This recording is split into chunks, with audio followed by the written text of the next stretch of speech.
buscando ahora para Carlitos de Costa. Ánima, vamos a ver, se va llevando Carlos González la pelota para el corredor derecho. 3 contra 2. Está llevándose el esférico, quiere enganchar. El metro de su promedio, tocó bien la pelota buscando para Gómez. Gómez tocó la pelota buscando para correr. ¡Gol!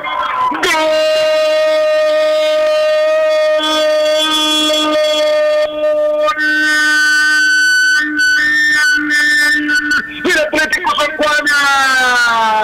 Juan Carlos Correa, señores, en una jugada que la inició Carlos González, corrió desde el sector derecho, ahí estaba, lo vio Dani Gómez, hizo la pausa necesaria Gómez, lo vio entrar, le dio el pase solito, acaricia el balón tras la salida del arquero, ahí estaba Correa, señores, pone 1 para el equipo de San Juan, 0 para Guaraní del barrio 4, el gol se produjo a los 33 minutos y 10 segundos de esta primera etapa.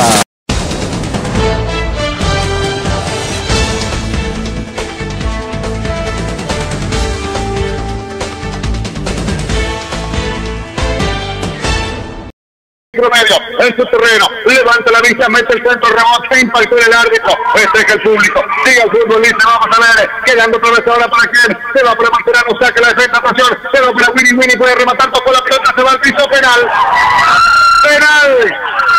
dice el árbitro, penal y tarjeta amarilla para el jugador casaca número 12, Carlos Arnaldo Cuenca. El señor Poro Campo fue el penal de Bruno por Cuenca.